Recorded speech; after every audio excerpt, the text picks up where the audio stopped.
Morning সকলকে। সকলে কেমন আছো? আশা করি সকলে খুব ভালো আছো, আমিও খুব ভালো আছি। আজকে একটা বড় ভিডিও নিয়ে তোমাদের সাথে চলে এসেছি। বেশ অনেক দিন পর একটা লং ভিডিও তোমাদের সাথে শেয়ার করব। আর এটা আমার শ্বশুর বাড়িতে আসার পর ফার্স্ট লং ভিডিও হবে। রোজ দিন তো মিনি ব্লগগুলোই তোমাদের সাথে শেয়ার করা হয়, তো সময়ের অভাবে বা কন্টেন্টের অভাবে বলো, তো সেভাবে কোনো লং ভিডিও তৈরি করা হয় না। তো আজকেও ভেবে পাচ্ছিলাম না যে কি ভিডিও বানাবো, তো তাই জন্য ভাবলাম আজ সকাল থেকেই একদম ভিডিওটা স্টার্ট করে দিই।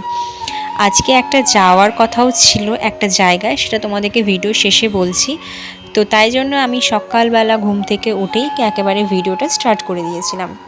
সকালবেলা ঘুম থেকে ওঠার পরেই বেসিক্যালি আমার যে কাজটা থাকে সেটা হলো বিছানাটা গুছিয়ে নেওয়া, কারণ বিছানাটা কিন্তু গুছিয়ে রাখলে ঘরটা মনে হয় বেশ অনেকটাই গোছানো হয়ে আছে।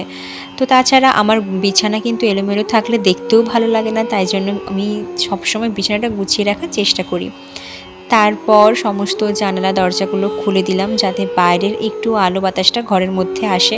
আমি একদমই জানালা দরজা বন্ধ করে থাকতে পারি না, তাও মাঝে মধ্যে বিভিন্ন সিচুয়েশনে কখনো কখনো জানালা দরজা লাগিয়ে দিতে হয়, বেশিরভাগ মশার জন্য। তো যাই হোক, তারপর আমি উঠে পড়ে বিছানাটা একটু ভালো করে গুছিয়ে নিয়েছিলাম।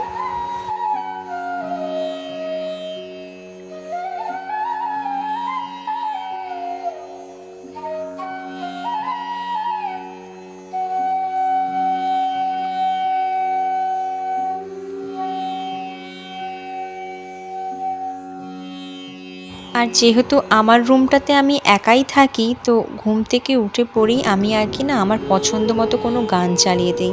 হয় কোনো রবীন্দ্রসঙ্গীত বা যে কোনো বলে না যে একদম সকালে মাইন্ড ফ্রেশ করে দেওয়ার মতো কিছু গান।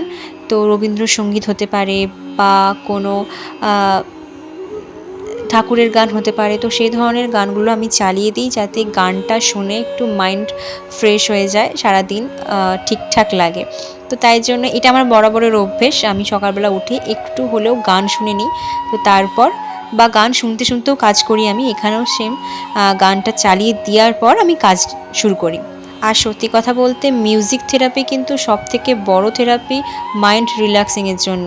তো তাই জন্য আমি রেকমেন্ড করব, যখনই কোনো মন খারাপ হবে বা মনে অনেক আনন্দ থাকবে, যে কোনো সিচুয়েশনেই কিন্তু গান আমাদের সবথেকে মানে কাছের একটা জিনিস। তারপর আমি এই টুকটাক কাজগুলো সেরে নিয়ে ঘর মুছে নিয়েছিলাম। আমাকে সেরকমভাবে কোনো কাজ করতে হয় না, সকালবেলা উঠে টুকটাক নিজের ঘর দৌড়েরই এই সমস্ত কাজগুলো করে নিতে হয়। ঘর ছাটানো, ঘর মোছা, নিজের টুকটাক যে সমস্ত কাজগুলো না করলেই নয় সেগুলো। তারপর স্নানটাও সেরে নিয়েছিলাম সকাল সকাল, কারণ একটা জায়গায় যাওয়ার ছিল। এমনিতেই আমি সকাল সকাল স্নান করতে ভালোবাসি, আগে থেকেই, বিয়ের আগে থেকেই আমি সকাল সকাল স্নান করে নিতাম।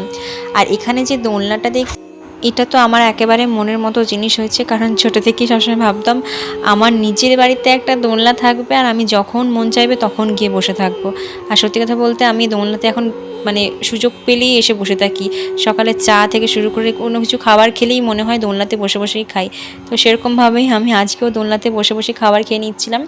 প্রথমেই তো রান্নাঘরে গিয়েই চা বিস্কিট খেয়ে নিয়েছিলাম, আর তারপর মা ওদিকে, আজকে তো রান্না বান্না ছিল না কারণ একটা জায়গায় যাওয়ার বলছি তোমাদেরকে, তো মা ওদিকে পেঁয়াজি ভেজে নিয়েছিল, তো আমি ওদিকে মুড়িও খেয়ে নিয়েছিলাম। তো ফাইনালি এখন রেডি হয়ে গেছিলাম যাওয়ার জন্য বলতে ওই যে কাল বললাম না যে আমাদের শ্রাদ্ধ, মানে আমাদের অসুখ ছিল, তো শ্রাদ্ধ ছিল কালকে। তো ওই শ্রাদ্ধ কালকে মিটে গেছে, আজকেই তার খাওয়া দাওয়া ছিল। তো সপরিবারে মিলে আমরা ওখানেই চলে গেছিলাম, আমাদের বড় জেঠিমার বাড়ি। তো বড় জেঠিমা মারা গেছেন, তো ওনারই কাজকর্মের জন্য আমরা গেছিলাম ওনার বাড়িতে আজকে সবাই মিলে। আর ওখানে গিয়ে আমাদের সত্যি কথা বলতে শ্বশুরবাড়িতে এত আত্মীয় স্বজন, আমি অর্ধেক জনকেই এখনও ঠিকঠাকভাবে চিনি না। বিয়েতে এতজন এসেছিলেন, এতজনের সাথে আলাপ হয়েছে আমার, আজকে গিয়েও অনেকের সাথে আলাপ হলো। তাও হয়তো আমি নেক্সট বার ওনাদের সাথে দেখা হলে চিনতে পারবো না। সত্যি কথা বলতে এত লোকজনকে মানে সত্যি মনে রাখাটা একটু ডিফিকাল্ট প্রথম প্রথম। তো আস্তে আস্তে হয়তো অভ্যেস হয়ে যাবে। তো আজকের ভিডিওটা এই পর্যন্ত, একটা লাইক করে দিও।